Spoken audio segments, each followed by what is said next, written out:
আগত পঞ্চায়ত নিৰ্বাচন আৰু পঞ্চায়ত নিৰ্বাচনৰ কাৰণে ইতিমধ্যে নিৰ্বাচনী প্ৰচাৰ কাৰ্যবোৰ চলি আছে আৰু ঠিক সেইদৰে আমাৰ 28 নং উত্তৰ বকো গাঁও পঞ্চায়তৰ আমাৰ 7 নং দক্ষিণ ঢেকিয়াবাৰী ৱাৰ্ডৰ আমাৰ ৰাভাচং যৌথ সংগ্ৰাম সমিতি মনোনীত প্ৰাৰ্থী দুলাল কুমাৰ ৰাণাক আমি প্ৰাৰ্থিত্ব হিচাপে তেখেতক প্ৰক্ষেপ কৰিছোঁ আৰু ইতিমধ্যে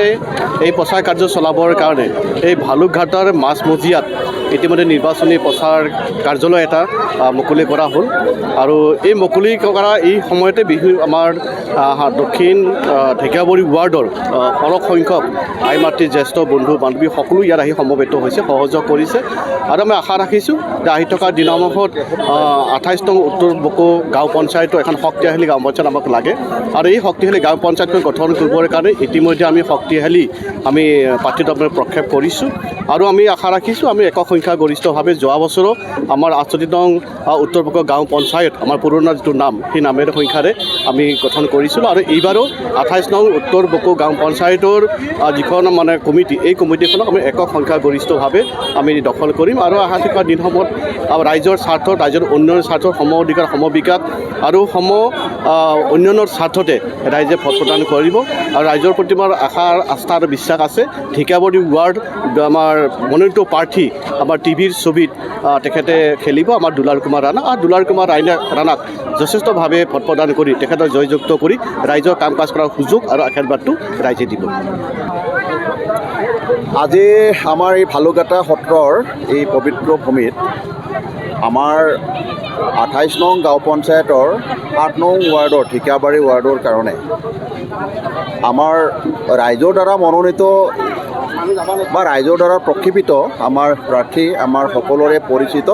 বিশিষ্ট গোৰ্খা নেতাৰ লগতে আমাৰ এইটো অঞ্চলৰ ভালুকঘাটাৰ লগতে ঢেকিয়াবাৰী অঞ্চলটোৰ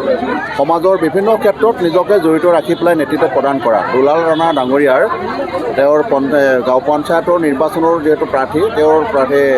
তেওঁৰ নিৰ্বাচনী প্ৰচাৰৰ মুখ্য কাৰ্যালয় নিৰ্বাচনী প্ৰচাৰ কাৰ্যালয় উন্মোচন কৰাৰ কাৰণে ইয়ালৈ আহিছিলোঁ আৰু এইকাৰণে আহিছিলোঁ যে যিহেতু গাঁও পঞ্চায়তটো হৈছে আমাৰ ৰাইজৰ গাঁও পঞ্চায়তৰ নিৰ্বাচনটো হৈছে ৰাইজৰ নিৰ্বাচন ৰাইজে নিজৰ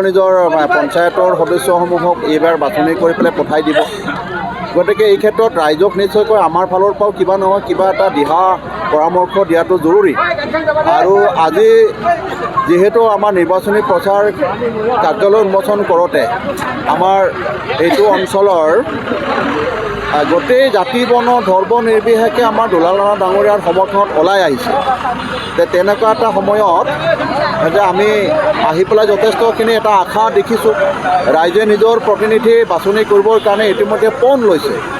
কাৰণ আমি হ'ল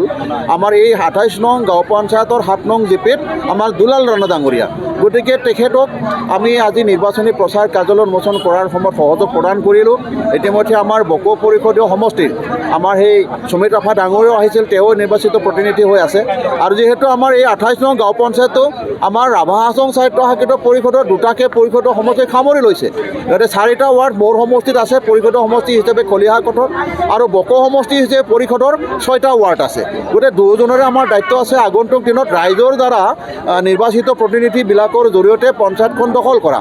তেনে এটা ক্ষেত্ৰত যাতে ভাল মানুহবোৰ হ'ব পাৰে গতিকে আমি ৰাইজৰ প্ৰতিনিধি হিচাপে ৰাইজে একটা সাধাৰণ ৰাইজৰ লগত জড়িত হোৱা একজন ব্যক্তি হিচাপে আমি ভাল মানুহবিলাকক ইয়াৰ পৰা বাছনি কৰি লৈ যাম আমাৰ দায়বদ্ধতা আছে আৰু এই দায়বদ্ধতাখিনি আমাৰ নেতাসকলে আমাক প্ৰদান কৰিছে গাঁও পঞ্চায়তত লেভেলত যিহেতু আমাৰ কোনো ৰাজনৈতিক দলে বুজাবুজি কৰা নাই কোনো ধৰণৰ তেওঁলোকে নিজৰ প্ৰতীকত নিৰ্বাচন নেখেলে গতিকে আমি আগৰ পৰাই প্ৰতীকবিহীন মানুহ ৰাভাহাছং স্বায়ত্ত শাসিত পৰিষদৰ মানুহবিলাক প্ৰতীকবিহীন মানুহ প্ৰতীকটো কেতিয়াবা আমি বিচাৰিহে ল'ব লাগে আমাৰ মহামান্য নিৰ্বাচন আয়োগৰ পৰা গতিকে এইবুলি ঠিক তেনেকৈ আমাৰ গাঁও পঞ্চায়তৰ প্ৰতীক নাই গতিকে আমাৰ দুলাল ৰাণা ডাঙৰীয়াই ৰেডিঅ'টো লৈছে এইটো মন কি বাতৰ কথা গতিকে সেইকাৰণে ইতিমধ্যে এটা বাৰ্তা কঢ়িয়াইছে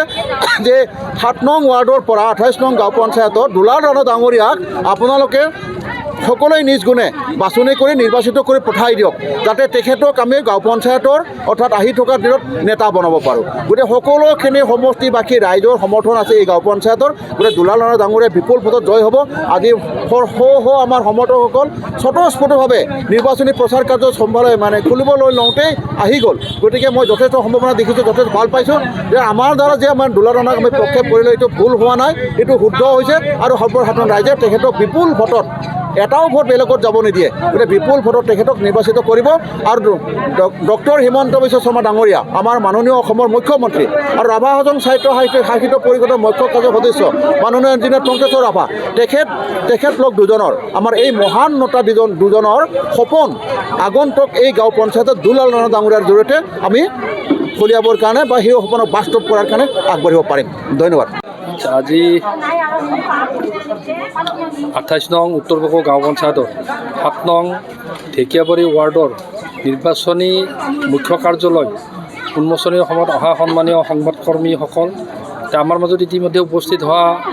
নগৰমত স্বৰ্গীয় ডাঙৰীয়া ৰাভা হাজং সাহিত্য পৰিষদৰ এক্সিকিউটিভ কাউন্সিলৰ লগতে সুমিত ৰাভা ডাঙৰীয়া বকো ৰাভা হাজং অট'নমাছ কাউন্সিলৰ সদ্য সমাপ্ত হৈ যোৱা ইলেকশ্যনত নিৰ্বাচনত বৃহৎ ব্যৱধানত জয়ী হোৱা সুমিত ৰাভা ডাঙৰীয়া লগতে আমাৰ এই অঞ্চলৰ বাঘৰগাঁও মুছলিমপাৰা বালাপাৰা নৱাপাৰা গড়বান্ধা